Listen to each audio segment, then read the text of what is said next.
Now, coming to you live from atop the Lavender Town Radio Tower, it's the one, the only, PoGo.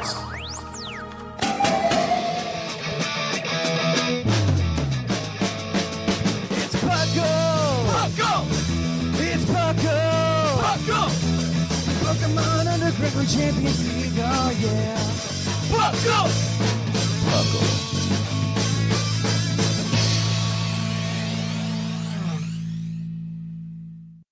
Hello and welcome to another episode of the PoGo. I am your imposter host, Trainer Thatch. Just kidding, it's Seth Vilo.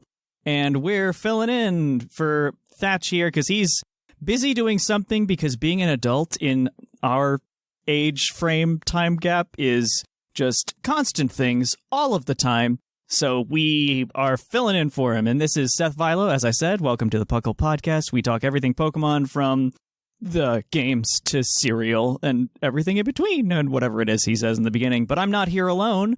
Even though I've been talking to myself for a couple seconds, I've got some handy-dandy other folks that are here to assist as well. So starting off, we've got all the way from the other side of a microphone, the fluffiest Whimsicott. Howdy.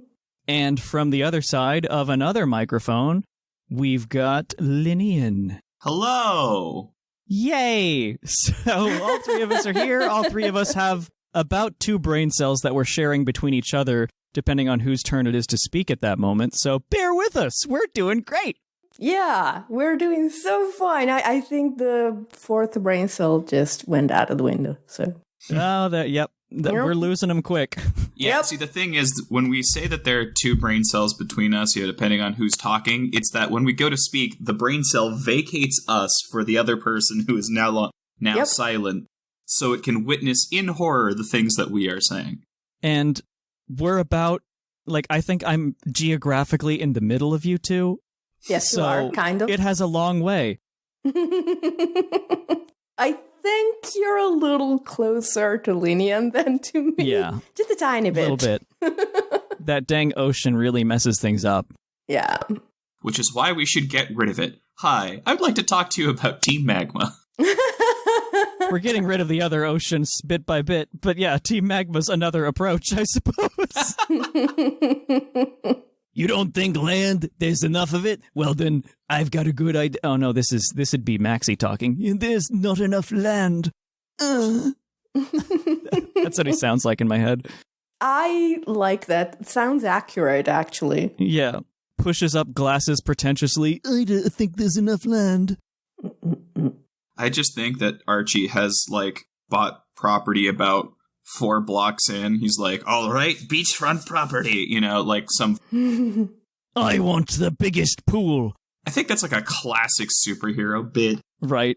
That's a definitely Saturday morning cartoon supervillain that's just way off the deep end kind of a mindset. Yeah. I bought land too deep inland and I wanted water access. I'll fix it. Oh, dear. This has been Voices with Seth. Yeah, I mean, we're only, a minute in? There's going to be a lot more of them, folks. One weird thing I learned, if we're going to talk science, do you know where most of the increase in water level comes from when we're talking about, rising ocean things? Distance between molecules. Correct, because hot water takes up more space than cold water. You don't notice it in your glass of water, but when you're magnifying that to the size of an ocean, it adds up. Yeah, the 2 degrees Celsius kind of thing, that increases the space that the ocean water takes up so much. That is the primary cause of rising ocean temperatures. Not melting glaciers, not water displacement. It's hot water takes up more space. That was mind-blowing. I love that. I didn't know that, actually. Yeah. This is why if I gain a pound, I just say I'm getting hotter. Yeah. I love more that. Friction. We are, mostly water, so that checks out. Exactly. Yep, there we go. We're on the right track. I love this. So how have y'all been? What have you been up to, whether it be Pokemon related or not? We'll start with you, Whimsicott. What kind of things have you been doing? I don't know if you're feeling as detached from the entire world as I am, but I certainly am, especially since most of my world the past few weeks has been things getting crazy at work, me binging TV shows, and migraines. So it's like there's bubble wrap all around me. It feels like that. Yeah. I know you mean like, trying to stay protective. I just enjoy the mental image of you just like having constant bubble wrap at like just in case you need to just get some relief. Just pop, pop, pop. Okay. I was thinking that. I'm in control. Pop, Just pop, doing the okay, fidgeting thing. Exactly. Oh, no. That's not one of mine. I have that like silly putty thing on my table and other things. No, yeah, I did try to, I was like, I haven't turned on my Switch in so long. I want to play some Pokemon. Right? Yeah. So I turned it on today. I ran around like all the maps for an hour. And how many shinies did you find? None, which is a first. It's like almost rarer for me to not find any than it is to find like 3 in a row. And I was like, oh, maybe my luck has finally run out. Oh, dear. How about you, Lynian? Anything going on your end? Yeah, except not Pokemon. I've spent the past few weeks dealing with wedding planning, insurance. Not fun. Yeah, we don't even get into that, but like adulthood is full of wonders. Most of them involve waiting for permission. Yeah, that's true. I didn't even think of that. We did have a friend come down. There was SoccerCon a few weeks ago. A friend stayed with us. We went and did that. But mostly what I've been doing in my free time is finally getting around to playing Fallout New Vegas. That's been fun. Man, I'm bad at open world games and just seeing my environment. My fiance will walk into the room and be like, I took a little perk that means that so I don't take traps, because I just kept trap damage because I just kept setting them off, not realizing they were there. The peak of this being him walking in, looking at my screen for about 2 seconds and go, "You're standing on a landmine." I went, oh, good thing I have that little perk that means I don't take damage. I stepped off and my companion blew up right behind me. Oh. Wow. That's really funny. That reminds me of my Skyrim playing days. Dang it, Lydia. Don't step on the trap. Oh, dear. Yeah, it's me. I'm Lydia. Yeah, it's me. Hello. I'm the problem. It's me. It's been fun. It's also been very different. Yeah. Yeah. Well, I did a fun thing in the last couple weeks. I finally stepped into the modern world, and I have replaced my 17-year-old car. Oh. So that was something, and I'm still learning how all the buttons work and everything. It's kind of funky. Did you get a Cybertruck? No. I did see one with my eyes, though, and it was about to rain, so I think he was driving home really fast. Well, it's hard to see them with your hands, but, okay. Yeah. But it was that was a surreal drive home. But yeah, new car that does all sorts of weird things. I'm not used to a lot of the features that most people have been very adjusted to for a long time. The sad thing is your old car is newer than my car. Yeah, that's true. But still. I think mine's creeping up on 20 years old. I should probably... Like, I keep going like, oh, I should replace wedding. No. Yeah. Yeah. That choice was kind of made for me after a mechanic broke my car and made it unreliable after an hour. Oh. So, yeah.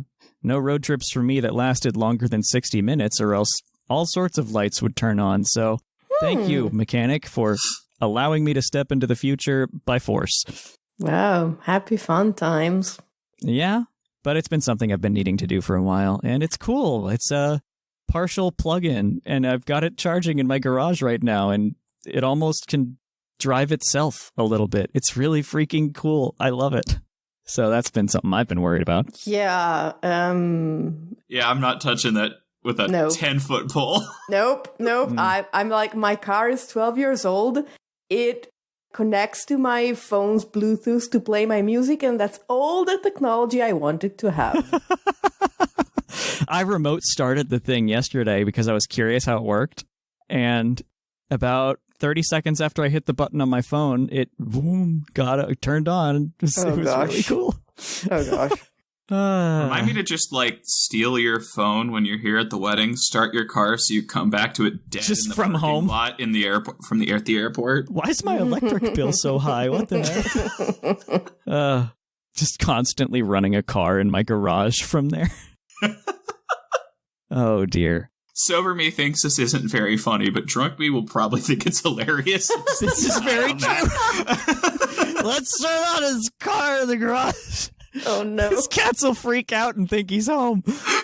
Oh, dear. I can't imagine. Fizzgig would probably try to break the door down to get into where I am in there. He's a monster. Anyway, this isn't Pokemon related. I mean, I guess I could call it Rever Room. I'm going to nickname it Rotom. I'm going to get a license plate if I can. Nice. That would be funny. But anyway, Pokemon. This is a Pokemon podcast. Is it? Kind of. It can be. It will be in a moment, because what we're going to do now is transition from here, where you get to meet and greet with us, to learning about Pokemon news. So we'll be right back.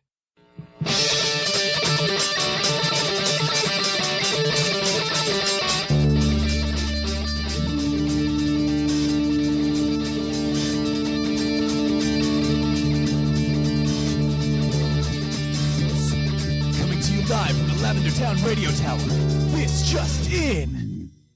And welcome to the news. It is that time of year in a Pokemon release cycle where there is not a whole lot going on, so this will be a short segment. We'll find out. Yep. In general, the news is kind of nothing, really. There's some individual items and things like that, but as far as large-scale general Pokemon news, there ain't a whole lot going on at the moment, so we'll just jump into Scarlet and Violet news, and take us away, Whimsicott. Yep. So Regulation G of the VGC has started, and this allows for the use of one restricted legendary, which essentially means the Calyrexes, Kyogre, and the 3 Paldean legends. Zamazenta is also approaching top 30, but we are breaking the fourth wall recording on Saturday, so we do not know how the Indianapolis Regionals will shake up the meta if they do. Also, in Smogon news, Volcarona has been banned from OU. Yeah, and it was actually a sizable amount that voted positive. That's one problem that's been happening with Smogon Uber's testing recently, is that they just don't reach the supermajority required. Mm-hmm. Because a lot of these votes and suspect things are kind of on the 50-50-ish. And while it may be more than 50% want it banned, it's not the supermajority required to actually do the ban. But this one was 78% voted yes. My beloved bug was breaking things left and right. It kind of was, honestly, I lurk a little bit. I haven't played much at all in months, but I lurk enough to kind of get a general idea what's going on, and Volcarona was tearing things up, and unlike some prior suspects where the suspect happened and people quickly, even during that suspect, figured out ways to counter something that were viable, Volcarona's been doing this since Terra existed, so yeah, that's it makes sense. It was kind of a monster, and very, very hard to stop without specific threats or specific counters. So you just Terra, Quiver Dance, Terra Blast, Quiver and then Dance, go Fiery Dance, and anything. Yep, pretty much. Fiery Dance to boost up while you're also weaving in Quiver Dances, Terra into any of the types that you can't predict because each one of them are good in their own way. Common ones were Dragon, Ground for just, HP Ground. Terra Ground. Wow, HP Ground? Come on, Seth. That was an ancient existed in years. Blast from the past. Yeesh. I know. But honestly, Heatran isn't even that common, so it didn't have a big hard stone wall to get past. So Ground was just good neutral coverage. Grass was even an option sometimes because it flips weaknesses a lot for fire types. Yeah. And it lets it power up with a super powered Giga Drain, which lets it heal. So it was a problem. It was kind of weird. And it's no longer here. So, womp womp. I love Volcarona. Yeah. Well, from one regulation game to another, the Go news. Go for it. There's going to be, we've got an event coming up on May 11th. It's a research day featuring a bunch of birds, Spiro, Doduo, Hoot Hoot, Talo, and Rufflet. You can get spinner missions. You can get shinies of all of those. I recommend you do that with great velocity and just do as much as you can with those birds. Some part of me wants to scream, but I can't understand why. Yeah. And I mean, Doduo, Hoot Hoot, Talo, Rufflet, none of these are like super meta dependent. We don't have any mega capable Pokemon. No Beedrill, the crunchiest bird. Just kind of, it's an event. Shows what they know about birds. Yep. There's also it's an event. An event on May 14th through the 19th. And you'll get another Master Ball. Gotta love it when a game goes, you know our only mechanic? Flicking things? Mm-hmm. What if people hated that? Because our catch rate's so low. Yeah. But I guess it's good to have one or two, just like in the game. Yeah. That's why there's 6. Yeah. And I think there's, from what I'm reading, there's some other stuff that augments on that day or that time period, like more catch experience for the first one, experience for the spin, Stardust boosting. So it's a good time to play around May 14th to May 19th. So yeah. Woot. All right. Then I can wrap us up a little bit with the TCG news, because there's a little bit there. First of all, we've gotten the promos confirmed for Twilight Masquerade, the set that comes out next. Doing some live Googling here, because I don't remember when it comes out. May 24th is the release. So, coming out pretty soon. And the promos for that, like I was saying, are Thwacky, which has a funky ability that is a quick search Pidgeot if you've got something else with the festival whatever attack on the board. So that's cute. An Infernape that attaches extra fire and fighting energies from the hand. That'll be incredible in GLC. A Frostlass that is Shrine of Punishment returned, basically. And the new best Pokemon for supporting your deck, it's Tatsugiri, which is a free Pokegear if it's in the active. It's like the old Wishing Star Jirachi thing, except it's less cards and only gets supporters. So that one's going to be a very good one that's going to see a lot of play. The others are pretty niche, but still good enough in their own right. And that'll be the expensive one, so hunt out that Tatsugiri if you're going to pre-releases. That's the expensive one. So yeah, that's pretty much honestly the news. And as a reminder, Thatch is doing the Egg Lock on Wednesdays, so tune into that if you'd like to.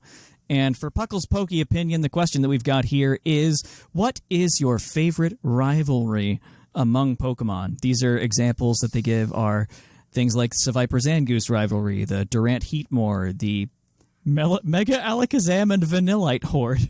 Yep, that has to take the cake, no pun intended. Like, yeah. Come it's on. not cake, it's ice cream. Ice cream cake. You know what I mean. Got one of those. Did you first off, this is entirely undeserved tangent, but do you know how expensive ice cream cake is? Like, it's more than you think. Considering how expensive ice cream has become lately, I can only imagine. That's fair. It had Dwayne The Rock Johnson as Santa on it, and it was delicious. What? Okay. I like it. Anyway. I gotta find it. Honestly, I like the Groudon Kyogre rivalry. That one's a fun one. I like the thing is, all of the ones I'm thinking of aren't really rivalries so much as they are predator prey. Like the Carbink Sableye SOS stuff was cool. That is really cute. I guess Zangoose Viper, because both of them are cool on their own merits. Yeah, I don't know. I can't think of any that is funnier than Mega Alakazam and a bunch of Vanillites. So I saw a terrible TikTok recently that was something like, not Pokemon, but creatures only look like food if they have a specific evolutionary reason to look like food.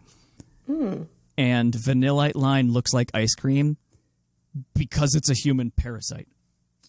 See, I've seen that, but counterpoint, they don't look like ice cream without the snow falling on them, and exactly, they just look like icicles. And icicles don't look like ice cream cones to, better impale humans. It's just kind of a physics thing.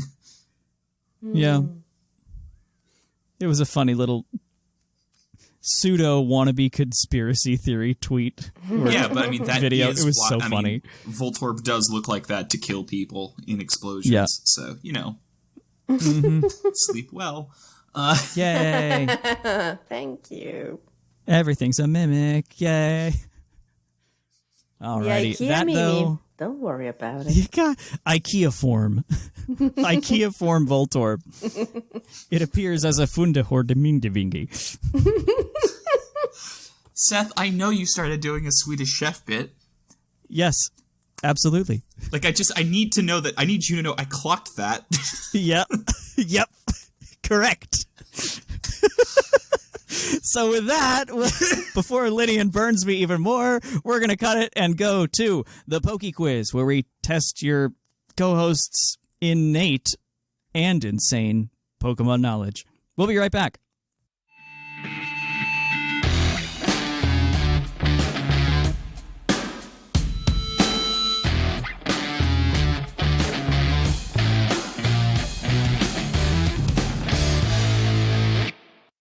Oh, hi, and welcome to the Poke Quiz, the part of the show where we quiz our co-hosts on their insane Pokemon knowledge. I'm Mark from the Dunsparce Gang, here to explain the rules. Our fabulous co-hosts will work as a team to answer 5 Pokemon-themed trivia questions that fans have submitted on the Discord server. Each question is worth 1 point, with Pokedex and multiple answer questions worth more, for a total of 7 points. The host can use a free hint at any time. If they get all the answers correct and do not use the hint, they can cash it in for an 8th point. And welcome back to Puckle's Poke Quiz. Thank you for that rules summary there at the beginning, and we're going to jump right on into it. So, question number 1 for you guys. This one comes from Umbreon1080, and they ask, what is the most common ability to be a hidden ability? Well, Chlorophyll? chlorophyll sounds like a great option. Because it's... I'm trying to think if there's, like, a whole category of Pokemon who all share a hidden ability, but I can't think of one. Like, usually it's their main ability, like all the Ultra Beasts having Beast Boost and stuff like that. Yeah. I can tell you're going down the right path. See? With a bit like category, or with... I'll loosely say category, yes. Okay.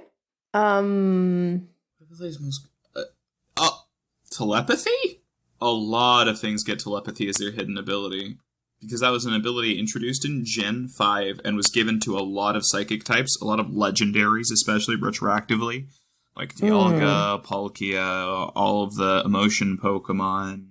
Okay, that's also a good one. I was thinking if there is another ability that many legendaries have as their hidden ability, or many starters. No, starter abilities, they famously overlap very little. Exactly. So... a lot of legendaries used to have pressure, and then were given telepathy. Okay, that's not bad. I can't think of anything better than it. I don't think I can either. There's no other like broad category of Pokemon that I can think of that would share a hidden ability or have many of them sharing a hidden ability. I just can't think of.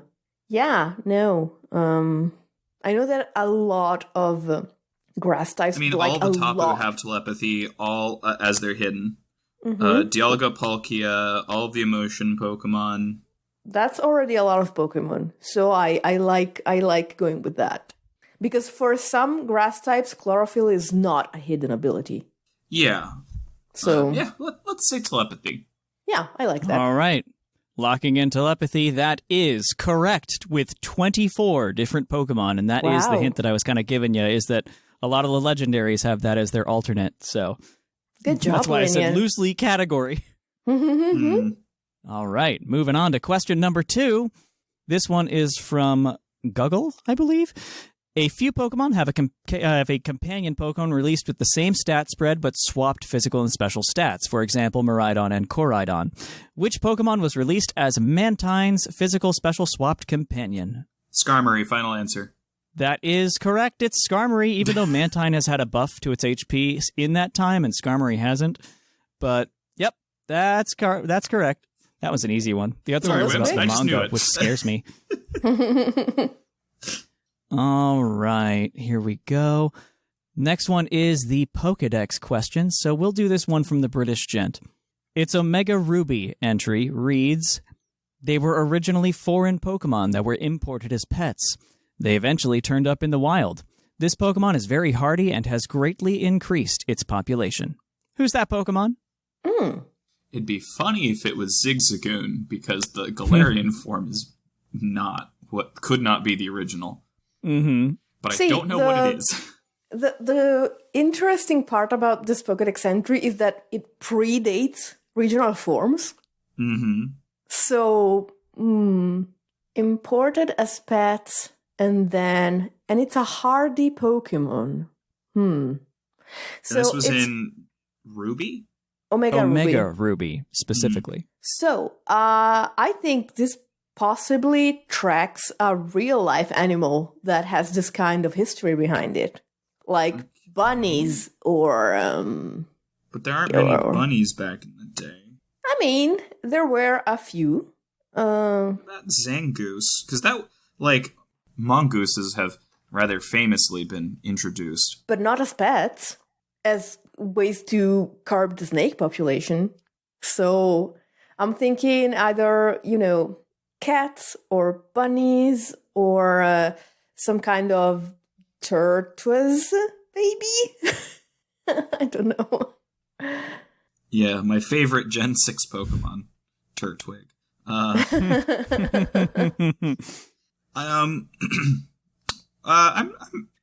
down to, not quite down to throw, but to throw an answer out there. What's a bunny? In Gen 6, Bunnelby. I don't think that wouldn't have a Dex entry, would it? In Omega Ruby, they all had Dex entries. It was before we didn't get Dex entries for everything. I think we started not getting Dex entries for everything in Gen 7, maybe? No, you're right about that, but it's more that it would just have been one of the ones from, they didn't do anything new for anything that would have been in X and Y. In X and Y, which would mean that this Pokemon was not introduced to both Kalos and... it would have been... I think they would have caught that. I see what you mean. Baneri? Baneri I like. Okay, let's say Baneri. All right, Baneri is incorrect. So, Dex entry number 2 comes from Pokemon Emerald. And it reads, once it grips its prey with its large pincers, it will never let go no matter what. It is a hardy Pokemon that can thrive in any environment. It's Corphish. Oh, it's Corphish. Yeah. That is correct. It is Corphish. So, I mean, kind of right on the right track with a real-life animal. Very not fluffy like a bunny, though. Very not fluffy, yeah. Kind of the opposite, one might say. Yeah. Oh, no. This one's evil. Okay. I'm going to let you guys pick. Do you want something to do with geographic locking or pinball? Which one's evil? Both of them. Both of them, it sounds like. So, I only played Choose your character. Ruby and Sapphire Pinball, so if it's about the original Pinball, I will have here. no idea. Let's go with the first one then. Yeah. Sounds like we're doing the pinball question. I think that's the correct choice. So this one comes from Merklepox. In the original Pokemon Pinball, what 8 Pokemon appear across the game's 5 bonus boards? I will remind you that the original Pokemon Pinball is from Gen 1. Yeah. So there are 8 of them? There are 8 Pokemon that appear across the game's 5 bonus boards from Gen 1. Moltres. I'm gonna... How many strikes do we get? I'm gonna be generous and say 5 strikes. So Moltres is strike 1. Okay. Okay, so now I have no idea what we're Think doing. of Pokemon. This would probably be similar to the Ruby Sapphire Pinball, which I also played the crap out of. Yeah, but Spheal's not in Gen 1. Think Voltorb? what is Seal's purpose in the game? It's a ball, so a Voltorb, maybe? What sounds like Spheal? Okay, so Seal is one of them. He's There we giving us go, that. Okay. 1. Fantastic. So they appear as part of the board. I would... To do, like, something. Yeah. Like they affect the board in some way. Yeah, okay. So Okay, maybe did they just copy the Dusclops game from, like, a Ghastly game?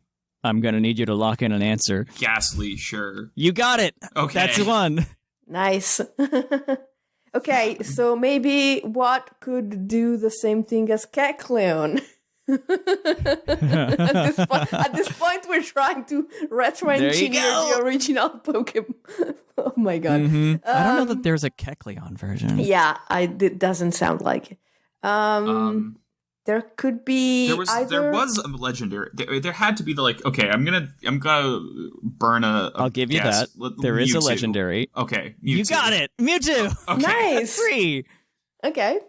And Do we need to get more for points? I want to see how far you go. Okay. While I feed you more hints.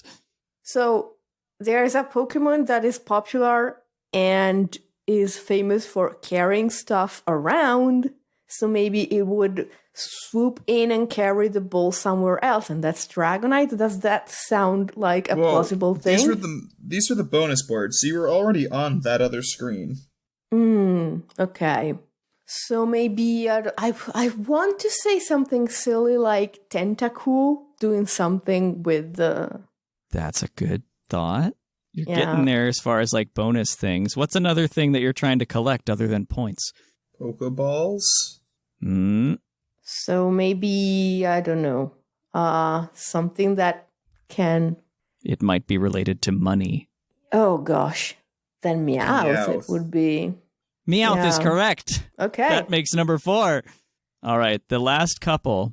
Since you said Ghastly, I'll go ahead and give you the other 2, which are Haunter and Gengar. Okay. Okay. So, wow, you guys made it to 6. And there's one final one that acts as kind of like, I don't even remember what it does. But the last 2 are also evolutionarily related. Okay. I'm trying to remember what they did to the board. So evolutionarily related, it kind of makes it sound like they might have been retroactively evolutionarily related. No. That just means it's an evolutionary line. I don't know. They are an evolution maybe line. They were Also, Hitmonlee I and know that Hitmonchan. Hitmonlee, the one I have seen Hitmonlee and Hitmonchan. Okay. So I think they just were there. Yeah. It could be. Well, that takes out actually a chunk of Gen 1 that I was thinking about. Mm-hmm. Because I was thinking about, I Chansey, don't know, can't be Chansey Chansey. carrying the ball instead of the egg, but Chansey is a single stage evolutionary line in Gen 1, so... execute. No. No. What could possibly... maybe, I don't know, some kind of dog-like Pokemon, like I feel like playing they've- with the ball. I feel like they replaced the little kind of bounce traps in the game, if I'm remembering what their effect was correctly. So it was like playing Breakout almost. Kind of. There was those in pinballs. There's that area up kind of at the top where there's the 3 bouncers kind of in a close proximity. I think this replaced those 3, and you were like trying to hit all of them or something like that. I might be confusing it with the Ruby Sapphire. I'll go ahead and give it to you because this one's a long one. It's Diglett and Dugtrio. Okay, makes sense. Yeah, I feel like that was what their effect was that like those bounce sections became Digletts, and if you hit all of them, it evolved into Dugtrio or something like that. I could be remembering wrong. Yell at me in the emails. All right. And finally, we've got the base stat question. So this one is from Shift. Which Levitate Pokemon has the highest base defense stat? Which Levitate Pokemon has the highest base defense? Correct. Which Pokemon with the ability Levitate? So, how are the defense stats Does on anything have Bronzong? above 130? Above 100? Well, certainly not the ones I was thinking about. Because I think it's probably Cosmoem. Ooh. Huh. That's a good one. What else could it be? The ship. The ship in the... what's it called? PokeStar Studios. Star Studios. I don't even know if it has defensive stats. Megalatios is up there. Bronzong, maybe. I don't think Bronzong goes that high. I don't think anything's going to have a higher defense than... Cosmoem would have, what, 131? Does Cosmoem have Levitate? I don't know. I think it does. Wait, we missed a question, right? I don't... Well, no, you got Corphish in the end, so you still got it correct. No. You got Skarmory, you got the telepathy thing, you got the within the margin on the multi-choice, so technically no. I don't think anything has higher than 130. But, so, first of all, it would not be 130. It'd be 131, but... Yeah. 131, yeah. Which helps, because maybe something else has 130 and we're forgetting about it, but it's irrelevant anyway. So I'm going to be John Cena and burst through the wall here and say, are you sure about that? No. Huh. Absolutely not. What about anything I do radiates confidence? I want to kill it. You know what? I think we're doing well enough that we should use the hint, because we are not getting anywhere with this. That's fair. Well, what's the hint? The number is 130, which is not a prime number. Yep. Okay. So it's not Cosmoem. Megalatios is what? I don't think it's 130 physically. Yeah, that's the thing. I think it's like 120. Maybe not even that. She's more especially bulky. It's ridiculously high because it's yeah.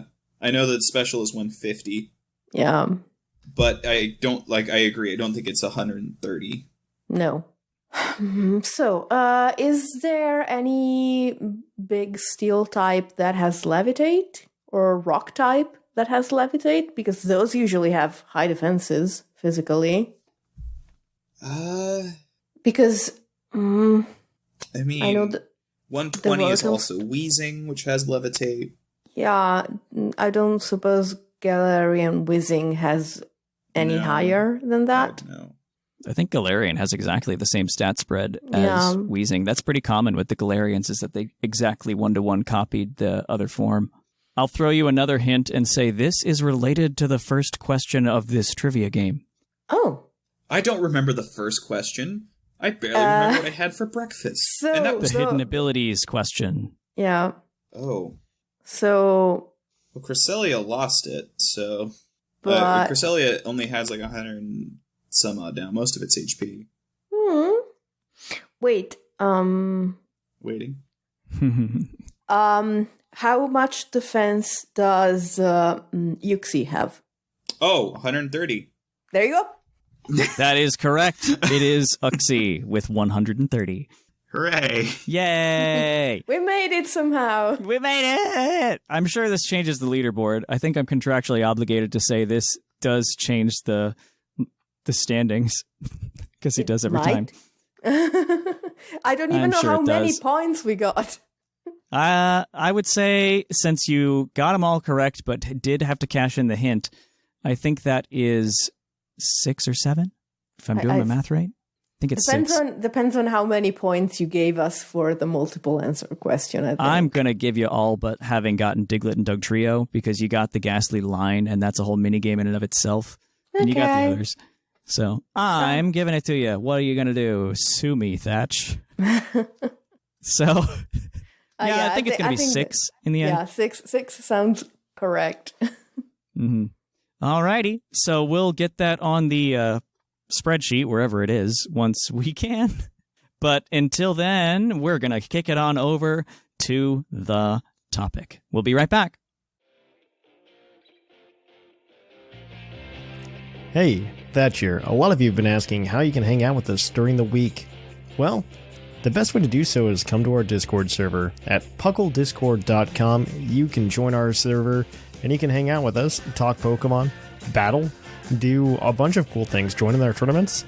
So what's stopping you? Come on over, puclpodcast.com. You can jump right on in and have a good time talking with the hosts of the show, as well as the large community we've gathered over the years. So come on, let's hang out.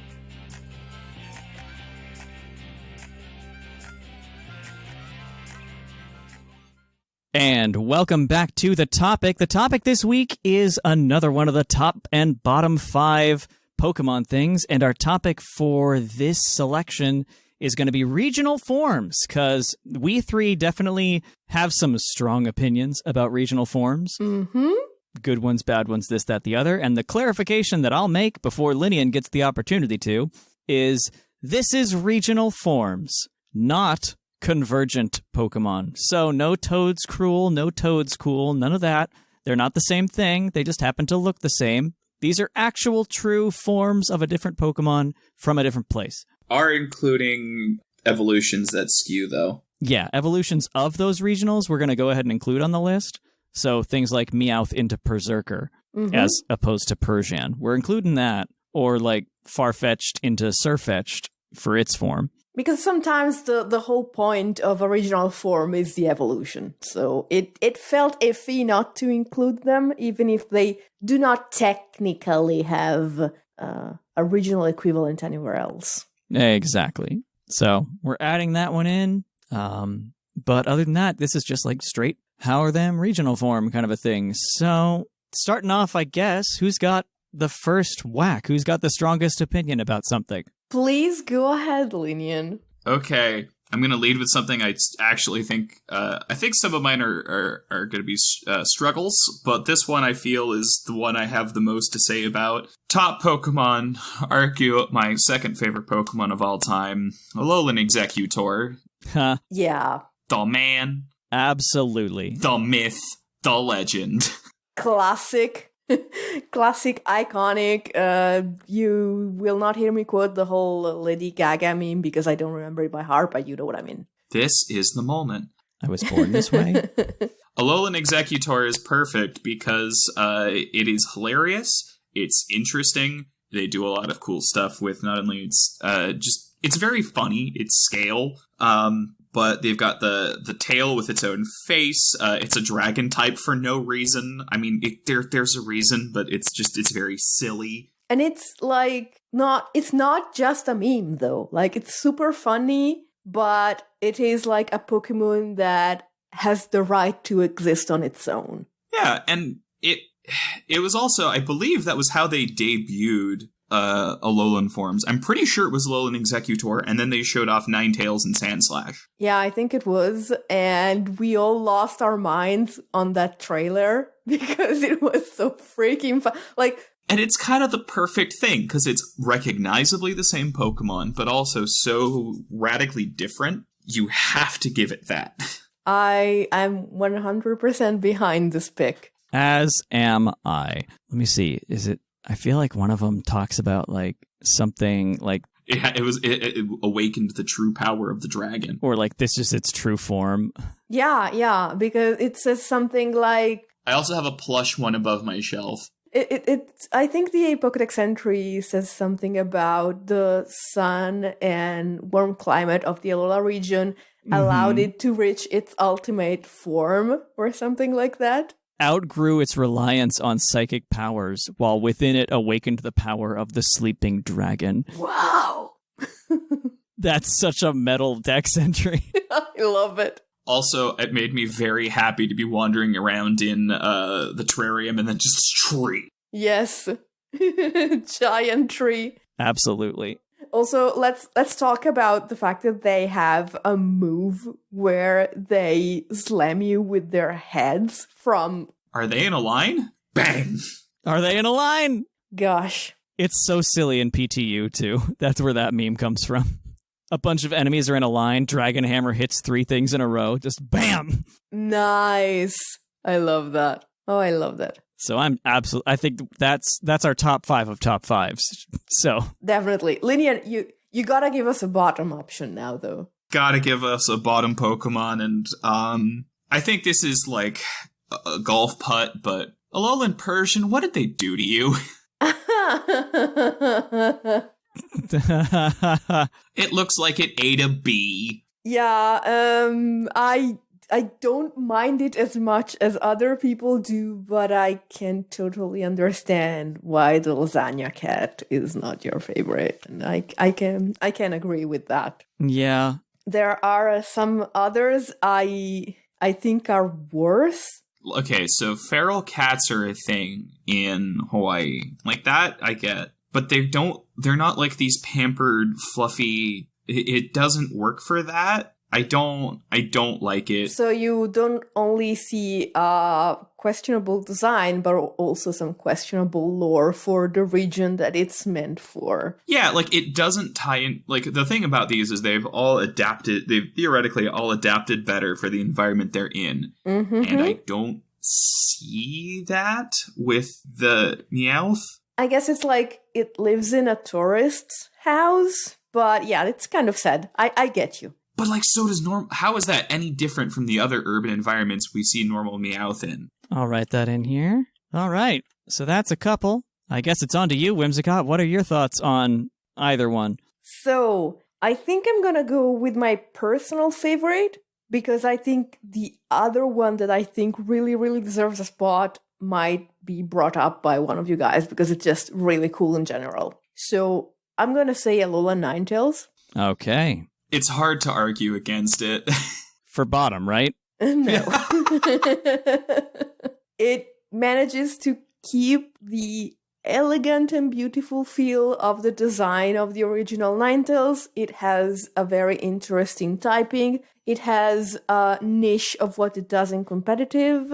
I think it's just really good overall. I agree with that. I think it's a really good design, too. It's an excellent design. I think it's the most beautiful Pokemon of them all, in my personal opinion. I think it makes more sense, honestly, than the fire one, but that's just me. Well, the fire one is a classic. I do like it being the Snow Witch. Yeah. Mm-hmm. It's like, yeah, they ported the concept flawlessly while turning it on its head in some other ways. So, no notes from me. And as for I think no notes from anyone. I think that's like consistently one of the most popular Pokemon. Like it was a launch Pokemon in Unite, and that was a roster of bait, you know? Wow. Yeah. And as for my bottom pick, one that I really, really don't like, and I also think is a disappointment in and of itself, and a disappointment in the story of the game it appears in, is Hisuian Avalugg. Okay. Yes, I hate it, personally. And I also think it's like pretty much the last Pokemon that is like the big reveal, the big boss in Legends Arceus. And I found it incredibly underwhelming. It's the size of a hill. Okay, I'm not going to object too much to Hisuian Avalugg being down, whatever. I'm just going to object to it not being terrifying and a good boss encounter. It, as a boss monster, was a great fight. Yeah. First of all, it was the easiest one out of them all. Really? Really? And yeah, for me it was. I had so much trouble. The pattern was more to my speed than the others. Oh. And I was expecting a design that was as different or as beautiful or as interesting as all of the other noble Pokemon. And when I saw it, I was like, oh no. This is like just an Avalugg with some added, I don't know if blade is the correct term, from like a snowplow. This is just an Avalugg with braces? It's an Avalugg with the front bit of a snowplow tacked on, which I was really, really, really disappointed. I could see that. It honestly looks like an Avalugg wearing armor instead of a different Avalugg, kind of. Yeah. I just didn't. If you guys want to shoot it down, I'm okay with that. But it's my absolute least favorite regional form of all time. There are some that I like less. There are not many. Yeah, sure. All right, I'll write it down, and if we change our mind later, we can. I get that, though. I get also that it's supposed to be like the mountain with a glacier on it instead of just the glacier, but then also why is it smaller? Yeah, and also, they could have, made it the mountain, just flipping it upside down. Yeah. With the flat part on the bottom. Then I would have gotten that it was supposed to be the mountain. Well, it's a glacier instead of an iceberg, so it has the stone that it's frozen to versus the floating in the sea ice. But yeah, they could have flipped it. Make it a mountain on the back instead of just flat. There were some things that could have been done. Yeah, because it's not floating anymore. They could have done more with it, and I was disappointed. I'm going to say one that might or might not actually count as a regional, but I'm going to try. Blood Moon Ursaluna. Huh. I don't think that... Not only is it 2 levels into this whole thing, it's a regional of a regional. I don't think it counts. Uh-huh. Why? It's not part of the family at all. It's treated mechanically as an entirely separate thing. Yeah, I think... Kind of, but lore-wise, I know in the game, evolutionary kind of things and stuff like that it's not the same. But it's not... it doesn't even have the same base stat total, right? I don't know, actually. And also, I would say that Ursaluna, I was going to say we could count it because if Ursaluna was a regional form itself, but it's not. It's just a new evolution. Even though... Right. That's fair. Even though you can technically only get it in a certain region currently... This is where it gets weird in this whole... It doesn't evolve out of Hisui and Ursaring. Yeah, exactly. That's why I couldn't find it on the first list. But, it's less, I guess, a regional form and more just did you, a bear, die en route to your next island? Then you might become this. Yeah, I don't know if that's what happened to it. Also, I don't know if I like it more than the things on my list, so... That's true. Okay. Yeah, no.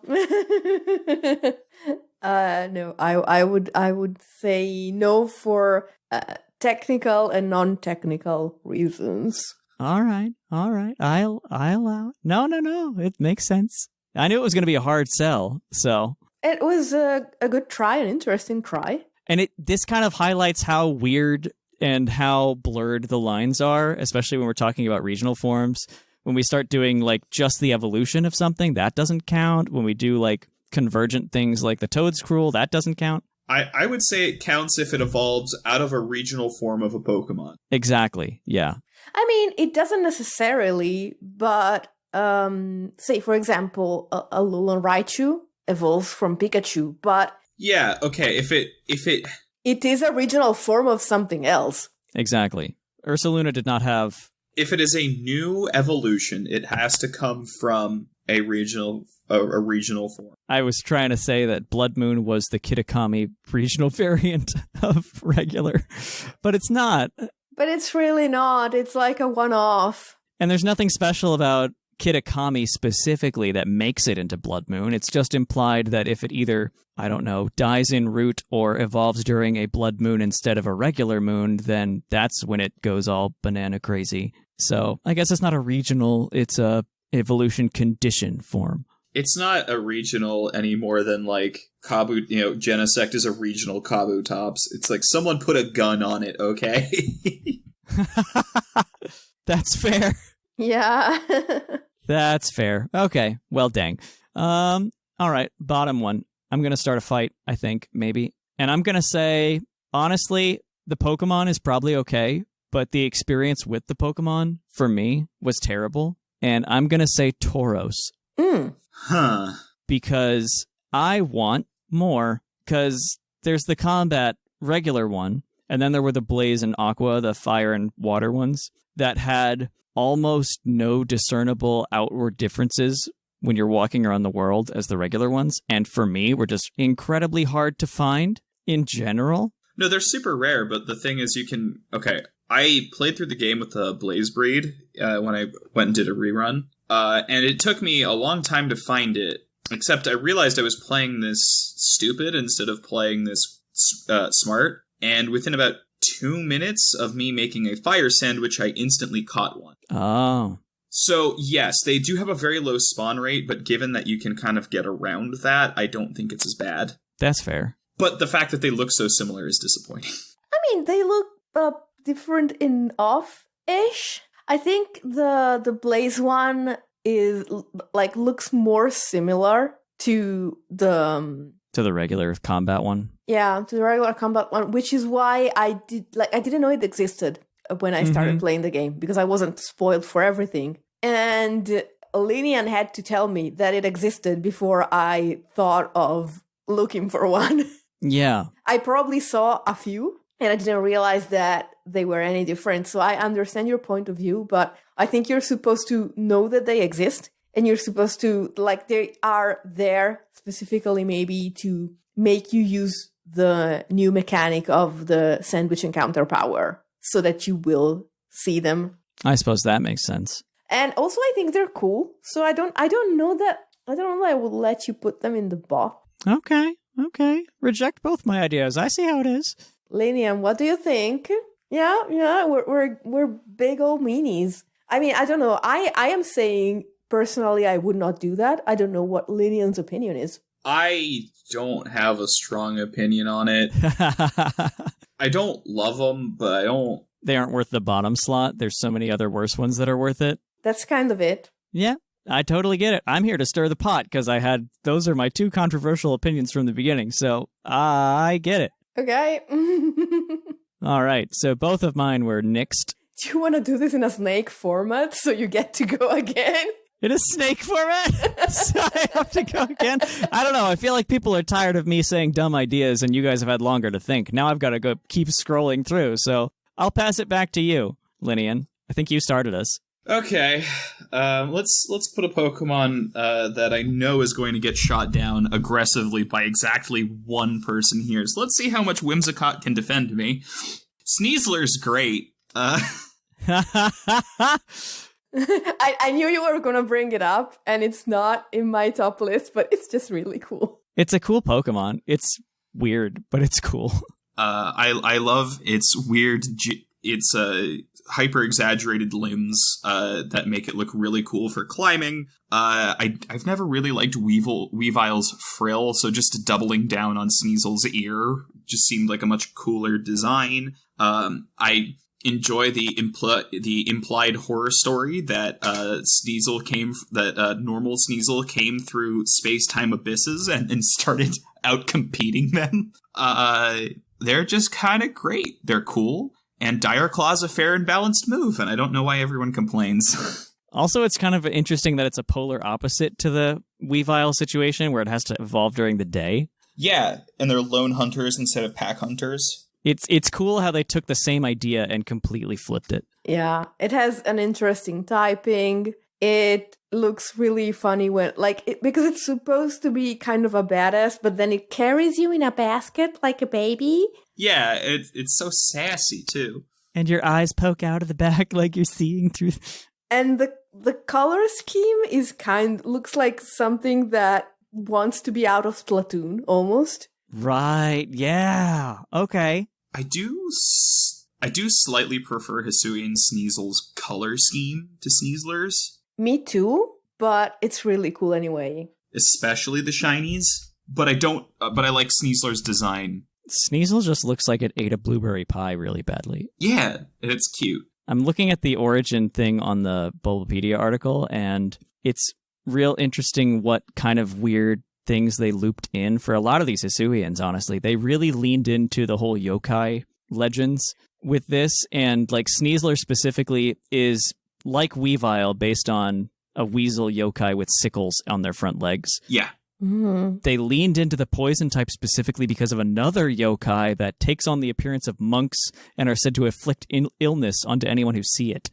Wow. Not only did they make it so that it was kind of the same thing but different, but they really leaned into these yokai stories with a lot of these. Even Blood Moon Ursaluna, or like Ursaluna in general, I think Blood Moon specifically was a yokai where it's like a bear that has an exceedingly long life becomes a yokai, and that's what Blood Moon is. So I like the Hisuians for that and really leaning into lore and mythology and things of that nature. So I'm down. I'm down too. I also used it on my gym team, and I cheesed everyone out with unburdened acrobatics.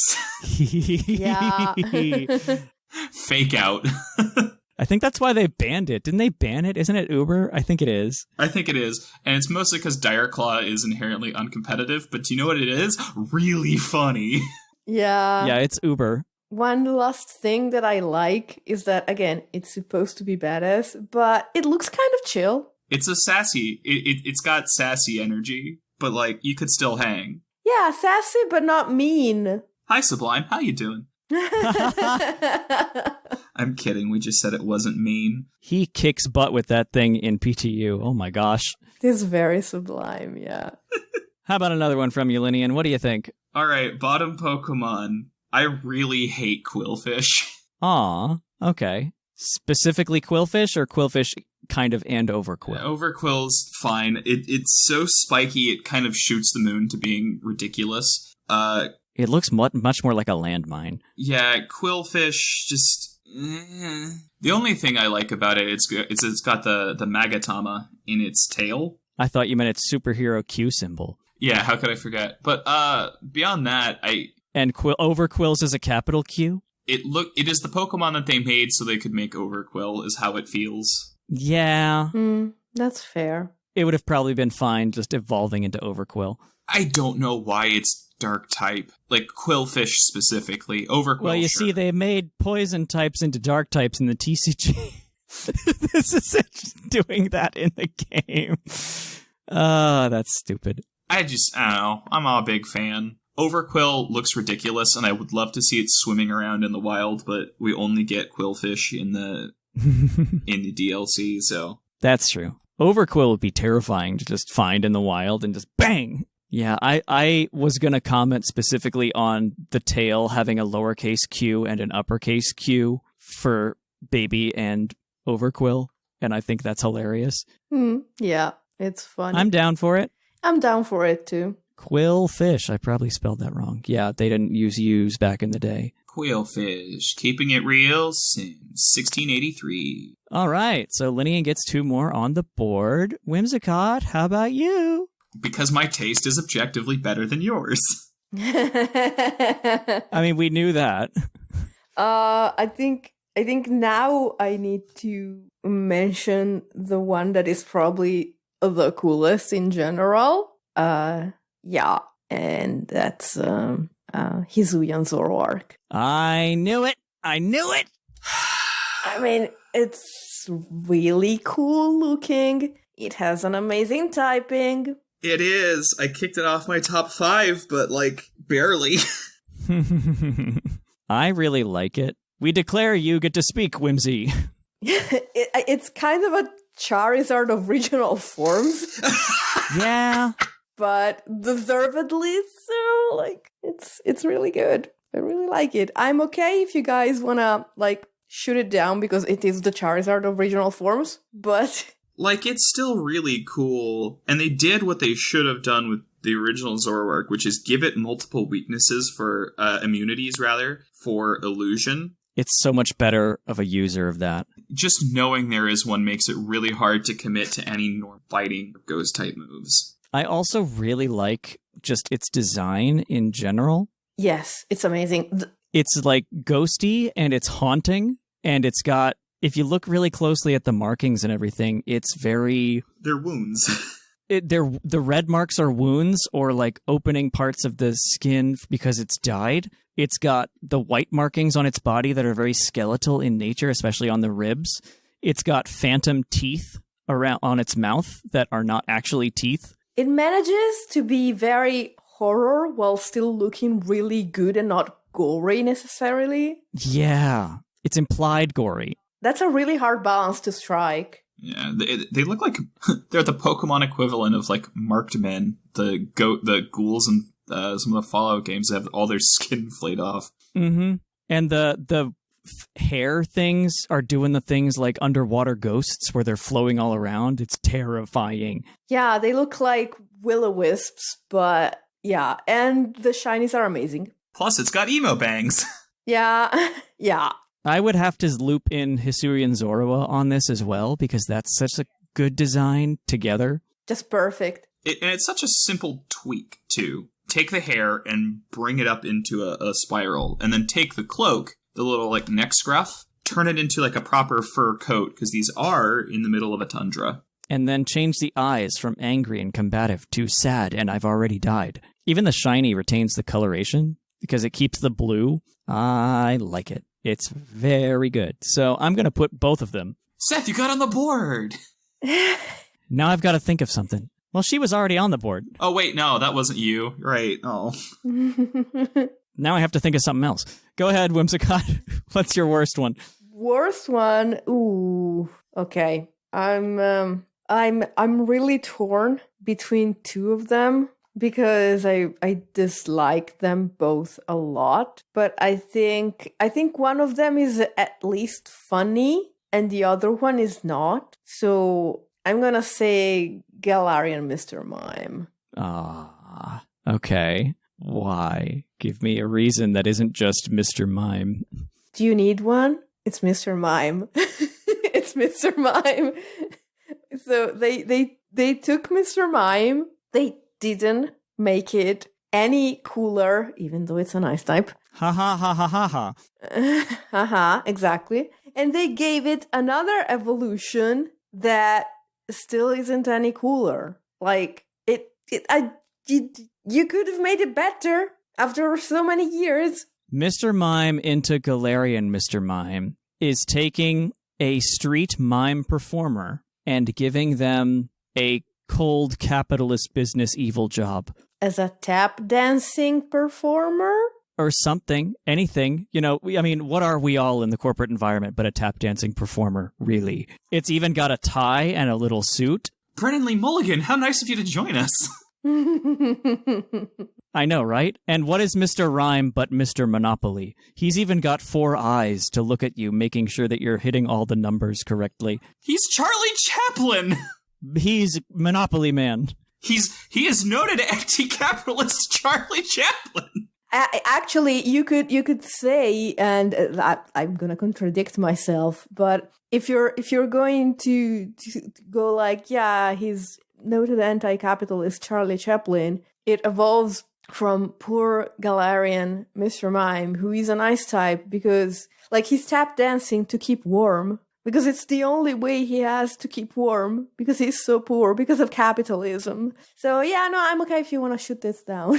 It has a reason for being. So we're putting Mr. Mime on the bottom? Let me see if there's some kind of thing that changes the Galarian appears to be based on tap dancers and ice skaters. Okay, it's Galarian, not Hisuian, so it's not going to have a yokai mythology tie. I don't know if that's proper to call it mythology. I apologize if I'm saying the wrong word, but lore type thing. I think it works. I think it works in the bottom 5. I also don't like that you said that it's based on ice skaters. It does not look like it's based on ice skaters. No, not at all. I was just reading what the article said. No. Ice skating is my favorite sport, and if that's supposed to be an ice skater, now I hate it again. So, I'm sorry, I'm just imagining it just kind of... I can't imagine it tap dancing to Born to Make History, my only context for ice skating. Shove that thing in the bottom, please. We'll put it on here. Mime. Mr. Mime. I think this is still the only Pokemon with a period in its name. Or at least this line. No. No, maybe a period, yes. There's other punctuation signs, but maybe the period is only this one. Like hyphen and apostrophe. But I think this line has... And also a column in type null. Type null has a column. Oh, yeah. Yeah, you're right. I like type Null. That's such a good Pokemon. Anyway, okay, now it's back to me. Goodness. All right, here I am with controversy again. Maybe. This one will probably go through. Maybe. I, for more than just my own liking it in-game, really like the idea behind Galarian Corsola. This was on my list, but... Because it teaches environmentalism, and it's also really cool. I think it's cool, too, as a concept. Just literally being dead coral. I want to pitch a counter on my turn, but I'm also not opposed to this one. It's the last spot in the top 5. It is, but we might get one more, final attempt. Okay. Because yes, really cool concept, really cool purpose, ghost coral, awesome. I would think it needs a little bit more to be in the top 5. Okay. It's bleached coral.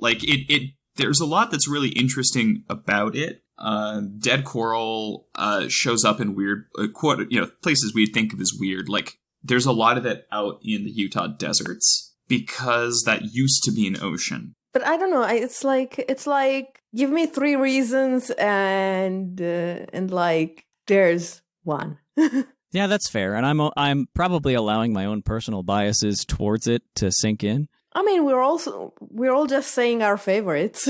So kinda. I mean, that's basically what it is, and we're hoping that we are aligned with the populace. Exactly. We're all having the same favorites. But yeah, I love it. It's even the coral that it has on its body is the actual ghostly energy of it, because that's the dead part. And if you look at its TCG card, its body is just a rock. It's just the orb.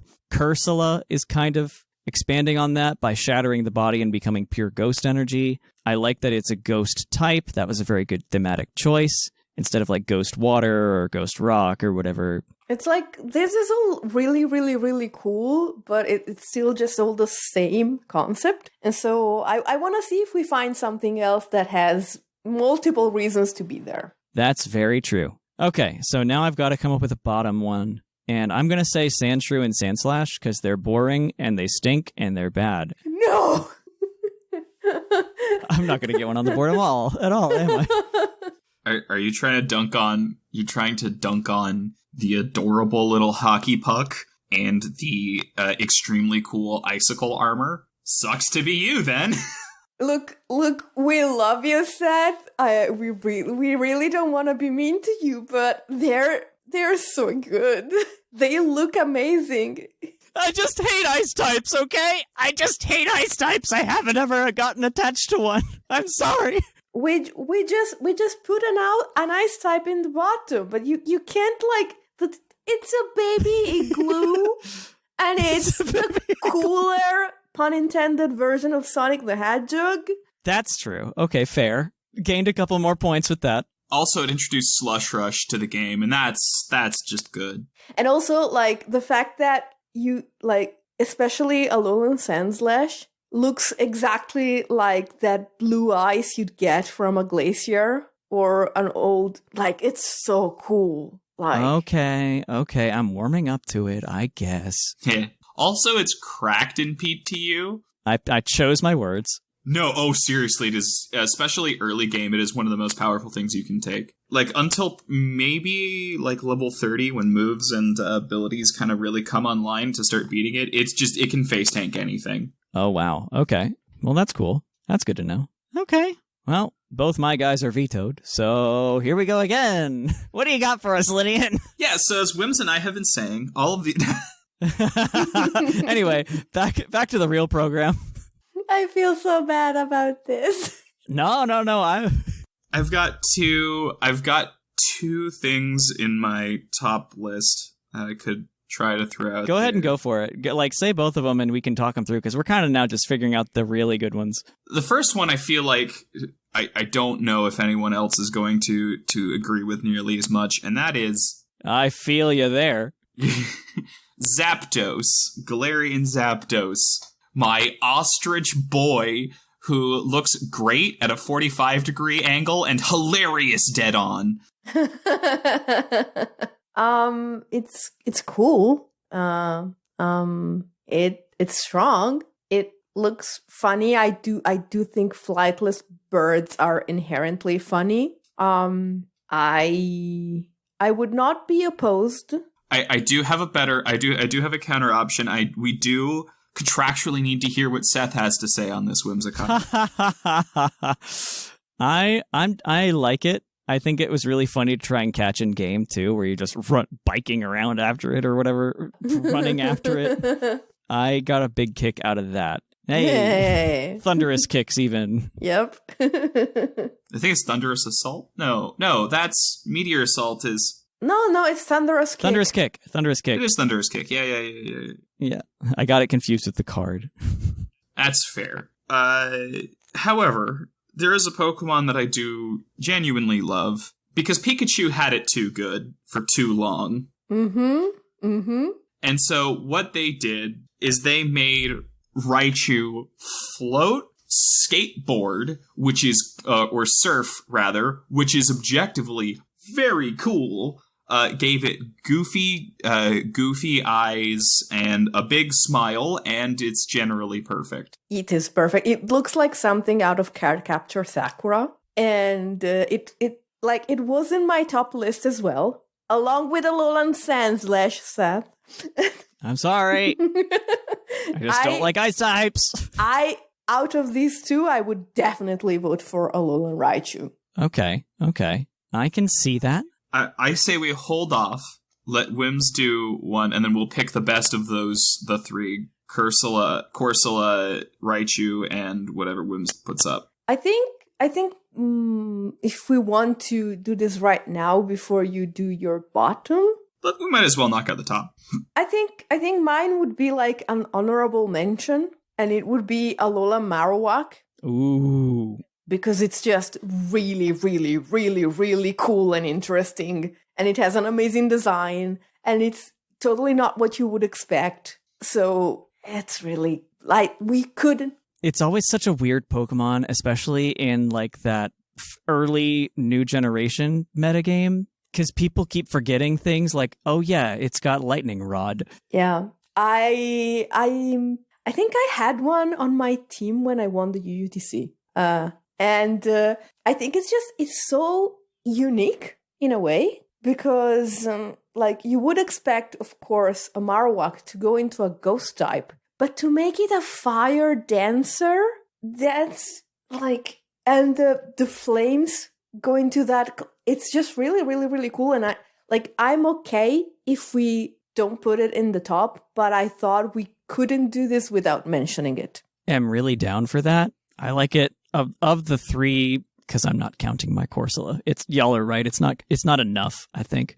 But I kind of like Alolan Marowak the best of those, because that really, in my mind, kind of embodies, I guess, less a regional form and more like taking something and making it different but good and better but the same at the same time. And it's such a cool mix of things. For a while, Alolan Marowak was on my chart in, I think it was the fire slot. So yeah, I like that one a lot.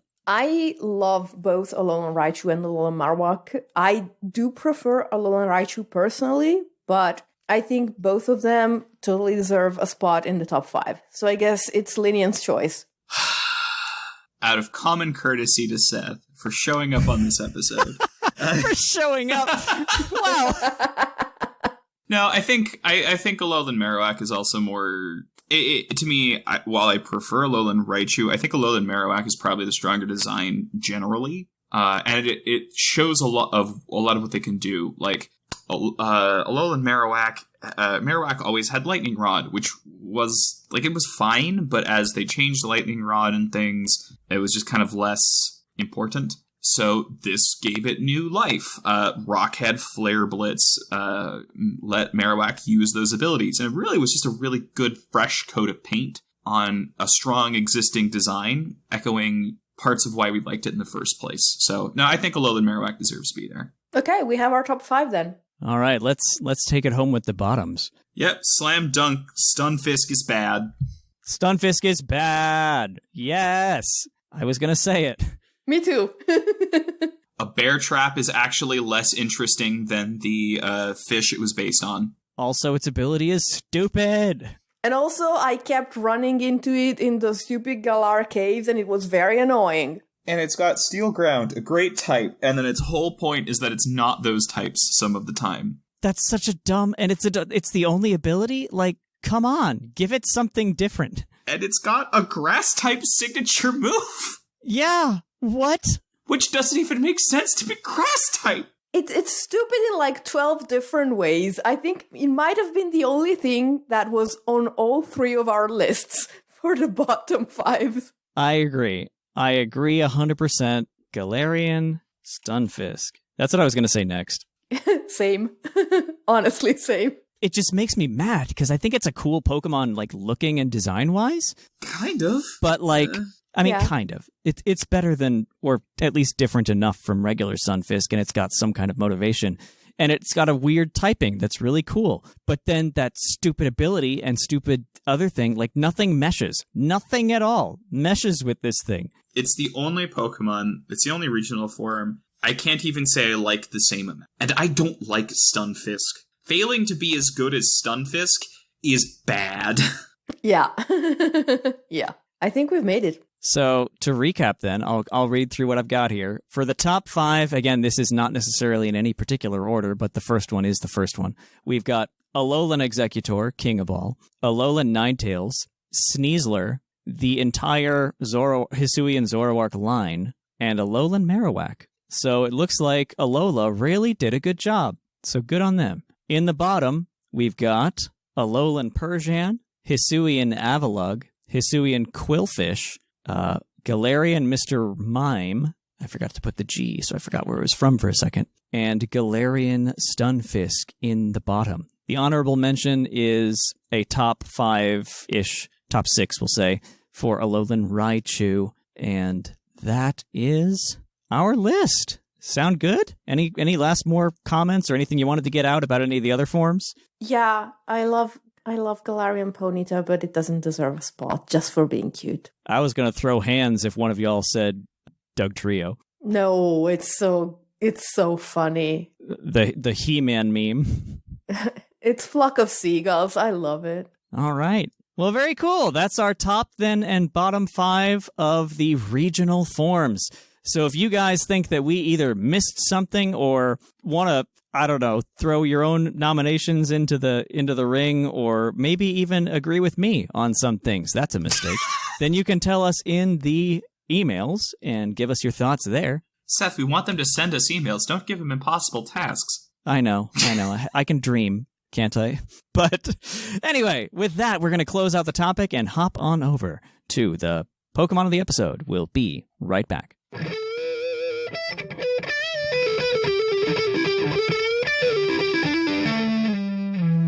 The episode. And welcome back. Our Pokemon of the episode this week is kind of keeping with the theme of the topic, and it is Pokemon number 89, Muck, the sludge Pokemon, specifically the Alolan one. Its Pokemon Ultra Moon Pokédex entry states, what look like fangs and claws are actually crystallized poison that will affect you at a mere touch, so don't get too close. So we were talking about this when we were trying to figure out the Pokemon of the episode this time, and we thought that Muck was a great one. Not necessarily good enough to be in top 5, but definitely not anywhere close to bad enough to be in the bottom 5. But this is my favorite dark type for years, but there have just been some cooler ones since. Yeah. It's surprisingly useful wherever you have it. Like, it's a good Pokemon by design, by function, by everything. And we just wanted to spend a little more time talking about one specific one. Yep. It's also one of the Pokemon that works so much better as a 3D model than a 2D image. Yeah. Oh, yes. And the by animation far. on it constantly just kind of like pulsing through. The colors, yes. It's amazing. I really, really like it. It's got like solid stats without being overpowered in anything. It has really good typing. It only has one weakness. It has a good move pool. It's fun to look at. It's fun to use. Nothing like, no notes again. Yeah. They did a really good job with it. And its abilities are really weird too, because that poison touch is just stupid. Yes. being able to just it's a physical attacker, obviously, and its moves are like the elemental punches and things of that nature. So you get tons of opportunities to fire off these attacks and poison one way or another. It's a great monster in that regard. It's good with an assault vest. It doesn't have recovery moves anyway, really. So Poison Jab has over 50% chance to poison between the two effects proccing. Yeah. Mr. Dire Claw, I think you know that math off the top of your head. Well, I actually know it because I used, back in Gen 7, I had a Lowland Muck that I used in singles, and that was really fun. Mm-hmm. It also has its hidden ability that no one remembers. Right? Because it's I remember really because weird. it's just like, what? And it only works in doubles. All right. So the hidden ability is What's its power what's of its ability? yeah, Think to power. yourself. Did you say power of alchemy? No, why would you? No, Right? No one remembers. Did you say that the power this of science is thing. incredible? Yeah, that's more like it. Yeah. Apparently, I'm reading the trivia of that ability name, and that's in Japanese. The name of this ability resembles the recurring catchphrase in the core games, "The power of science is incredible," translated. So it's just, I'm science and I'm incredible. That's my ability. Incredible science. I'm muck. So Well, as someone with a chemistry degree, I can appreciate that it's literally called the power of chemistry in Japanese. So it's basically receiver. Yeah, it's so weird. when an ally of the Pokemon with this ability faints in battle, regardless of cause, Power of Alchemy will be replaced by the fainted Pokemon's ability. Except it doesn't work for every ability. Yeah, almost all of them. Just not, form-changing abilities or commander. Yeah. There's like a long list of abilities that this doesn't work for. And they're all the weird ones that are Pokemon-specific and such like that. Like like RKS system, Commander, Zen mode, Stance Change. The only one Receiver. Receiver, again. Yeah. Yeah, because they just want it to loop. The one that's surprising to me, the only one that I understand, but Comatose. I don't know why that one specifically. That one's a weird one. That's a hard one, probably to figure out. That's probably what happens if it are to avoid issues of it having a status and then exactly so it doesn't have two. Exactly, it would mess up everything. So, but yeah. Have we mentioned its stats? They are the same as Muck's, and they are good. Oh, yeah, they are. But not amazing. Mm-hmm. It's so weird how just adding the dark type or adding one little thing here and there changes what is otherwise completely mediocre stat spread of pure poison to actually really good in Poison Dark. It's incredible. Yes. It's really amazing. It's hard to... The only downside is that Alolan Muck sucks to use in Alola because you get it at level 6 and then it evolves at level 38. Yeah. And Grimer is not one of those basic Pokemon that's pretty good. No, it's terrible. Yeah. I And it really doesn't like even look as colorful as the evolution, No, so you can't it's just even got keep a it around because it's mustard pretty. mouth. Yeah. Gross. I really like, we were talking about it a little bit, but I really like what they did with some of these forms as they made them. And, Muck is a terrible, terrible thing to find in a city or an alley. It means pollution's around there and it has become sentient. So that's a terrible thing to have happen.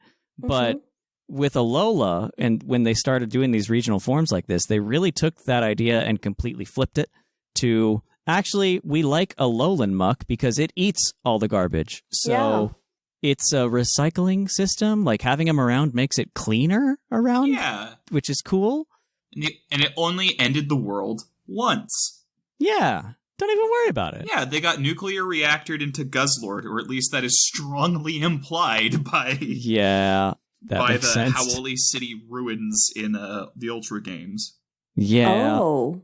I didn't think of that. I never noticed that. Well, they talk about how there was an incident at the power plant, and now the Guzzlord have gotten out and started destroying everything. and the Guzzlord are implied to have been created by this destruction. Well, in the actual normal games, there is a treatment plant in this roughly the same area as that is full of Alolan muck.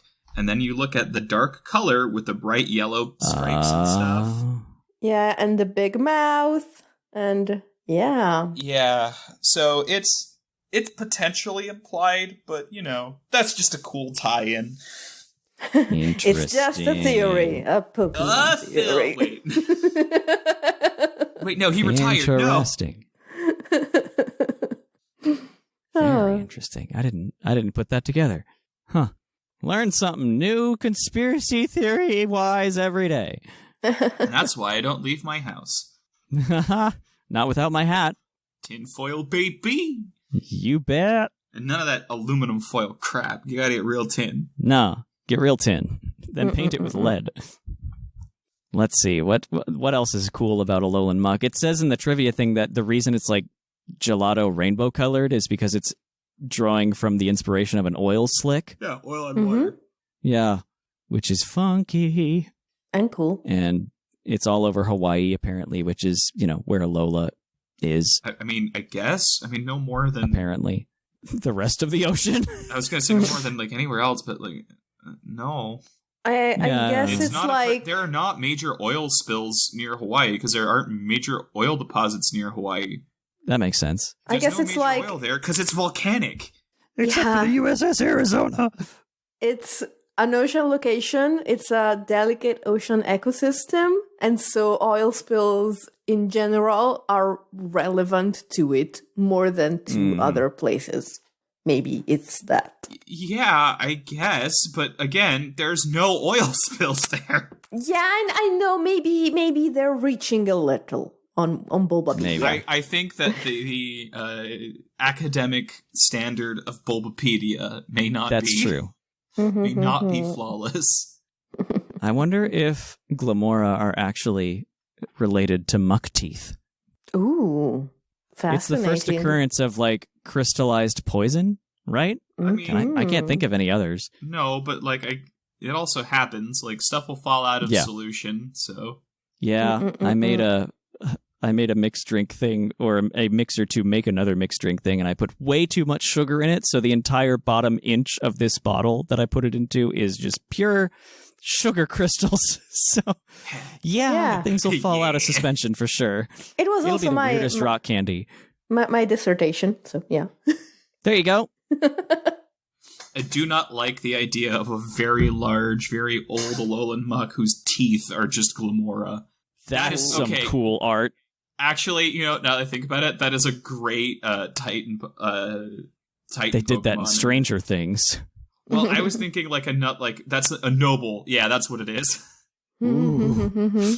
Dun, dun, dun, dun. It just opens its mouth horrifyingly. Just one of those, what is it, Demogorgon? What are they running from in Stranger Things? I've never seen the show. Spoilers. They just have radial mouths, so I don't... Yeah, that's the Glamora opening. Oh! I just imagine the Muck opening its mouth and all of the Glamora just fire lasers. Bloom! It puts the hand up and then they're different points and they all just you have to dodge around. That's terrifying. Wow. That's horrifying. I hate this. I hate this new hybrid Pokemon that we created. This fusion is terrible. I'm taking notes for the campaign. Oh no. Oh no. Oh no, I have a Glamora in that campaign. Oh goodness, I'm in trouble. I think it's in our, and especially your, best interest for us to move on. Yeah. So we'll wrap it there. We like Alolan Muck. It's great design, great in things. Maybe not in top 5 worthy, but definitely really good.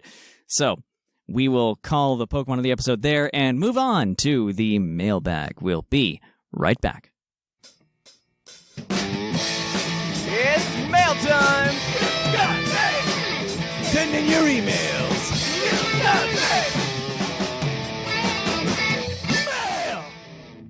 And welcome to the mailbag. This is the part of the show where we read out your emails to us.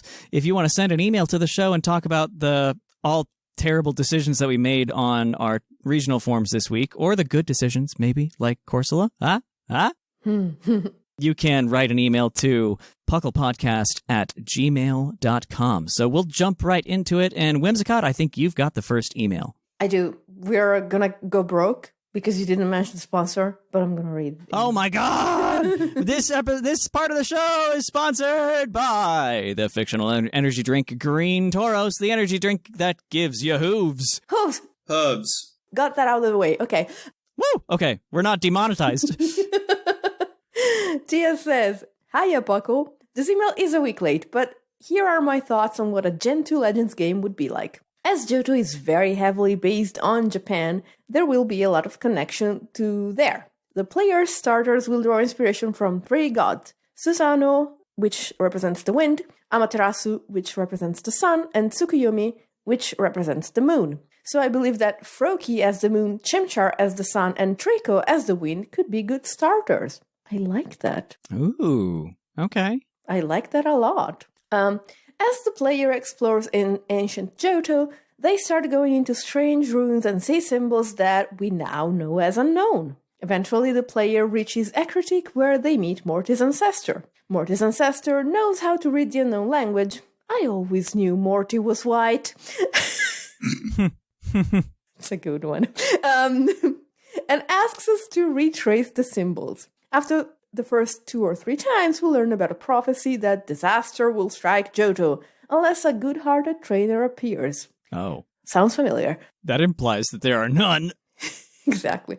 Old Morty asks us to find this trainer and says there are 5 kimono girls across Johto who may help. We help the kimono girls battle and defeat strong Pokemon that are guarding feathers. The other 2 feathers are given after defeating the original Red Gyarados and doing something in Blackthorn. Oh, so you put together the rainbow feather with the 7 colors. I like that. Oh. The conclusion has the player realize they are the pure-hearted trainer, and they return to Ekritik. That's all I have for now. Until next time, Tia. This is really cool. It's a cool idea. I think it'd be really funny if this is exactly the plot that comes out. Well, maybe with some variations, but I like it. I like it a lot. Very JRPG, but in a good way, you know? Mm-hmm. Yeah, it gives a lot of opportunity for stuff there. Mm-hmm. For sure. All right, so I'll go ahead and take the next email. We only had 2 this week, and both of them are regarding the topic of the episode prior, so bear with us. We've got one from Fritos. They say, "Good afternoon, Puckle. First-time emailer, and sorry for the late submission for the Johto Legends game. Life has been busy for me." We get it. We get that, Fritos. We totally do. Especially us 3 on a Thatchless episode. We get it. Yep. Also, welcome to the mailbag. Yeah. Thank you for writing in. They continue on. "I've been thinking about this idea lately since Legends Arceus is one of my favorite Pokemon games. I played Pokemon Yellow and stopped at Pearl and fell back in love with Pokemon at Sword and Shield. The game I had in mind is Celebi using its powers and transporting the player back to the past to fix an anomaly in the timeline. The anomaly I had in mind is Galarian birds wreaking havoc on Johto and Kanto. The way to stop them is helping the pre-burnt tower beast trio awaken Ho-Oh, and then traveling to Kanto and help the OG bird trio awaken Lugia." Oh. Okay. Oh. Okay. Huh. Okay. The only way to help both trios is by earning their respect by challenging clans and beating their leader to earn totems, which are pre-gyms and badges. Both Lugia and Ho-Oh aren't powerful enough to beat the Galarian bird trio, so you have to awaken a new legendary bird, possibly dragon flying type, to beat the Galarian bird trio and restore order in both Kanto and Johto. For the starters, I'm a huge Charizard fan and would love a variation of Charizard that's on all 4s like a worm, a flightless dragon, and give Charizard a fire dragon type. Okay. For the water type, I would love a water ground type Inteleon, and for the grass starter, a grass ice Sceptile. The true Christmas tree. The true Christmas tree. Oh, that's good, actually, now that I'm thinking about it. Yeah. For regional variations, I know we won't get it since we received a Paradox variant of it, but I'd love an Electric Dragon Hydreigon and giving it more King Ghidorah design. I love the podcast and keep up the amazing work from Fritos. Wow, this is also really cool. That's kind of a cool one, too. I like the, Frito Slay. Sorry. Fritos Slay. I really like the awakening Lugia and Ho-Oh thing. That's really fun. Yeah, I am a sucker for anything with time travel, so I was hooked on line 1. Mm-hmm. I like that they're having like I guess the pre-Burnt Tower Beast trio. That could be interesting. That could unlock and destroy a lot of headcanon. Yeah. Yeah. It's like, oh, it was a Raikou before then. It wasn't just a Jolteon. Well, never mind. I'm sure that they would gladly admit their mistake. They wouldn't call it a retcon. Mm-hmm. And move on peacefully. Yeah. Everyone would be totally on board with this. Mm-hmm. Yes. Yeah, yep. Oh, dear. That's a fun one. Yeah. Well, yeah. I love those are our both two of the emails. Yeah. Well, Fritas for sure doesn't have a Green Taurus badge because it's their first time writing in. It's their first time writing in. Does Tia have a Green Taurus badge? Probably. That's a name I've recognized. Many times, yes. We're going to go out on a limb and hand it to you, Fritos. So let us know, and we'll get you that role on the Discord server. And so that wraps up the mailbag. So I've got a couple last things to run through real quick. If I can remember them all, definitely keep me on track, Whimsicott and Lynian, because I will probably forget something. So you like the show, you can listen to us. We come out on everything, as you probably know. If you like the emails, definitely write us in, because we love listening to those, and we definitely go through all of them, too. I know that we have threads and things, and we occasionally send out and let people see the unread emails if we had more than we could read on the show. So send them in. We love them. If you want to support the show in more ways than just being a listener, you can do all sorts of things like watch us on our various places. We're on Twitch, as I mentioned in the news thing. Thatch is going to be doing his egg lock this week. And occasionally there's a bunch of other things on Twitch as well. We have the auto feeds on YouTube, too, if you want to catch the podcast that way. If you're listening on YouTube, hello. And Patreon is another way if you want to support us a little bit more directly, and all that goes straight back into keeping the show awesome as it is. Let's see, what else is there? We've got social media. We mentioned the Discord server only in passing, so we should probably say, please come to the Discord server and hang out with us. Yeah, that's a fairly important thing. That's where a lot of the magic happens. That's where you can hang out with us like live and watch me do silly things like trying to play Yu-Gi-Oh! Before the show. Things like that. Oh, also, we asked them to write in, but we didn't tell them where. Oh, yeah, I think I did right at the beginning of the podcast email part. But yeah, you can definitely write in at puclpodcast@gmail.com. That is our email address. Please send them there, and we'll be happy to read through them and read them on the show and all that kind of good stuff. What else am I forgetting? I'm so... At this point, I'm caught up with you. Lynian? Are we forgetting anything? Just your names. Very well. This has been... That's an everyday occurrence for me. Yeah, right. I'm old. Yikes. Oh, you're not that old yet. Disassociation. Yeah. This is the Puckle Podcast. I have been Seth Vilo. I have been the fluffiest Whimsicott, I think. And I'm Lynian. Yay! We made it!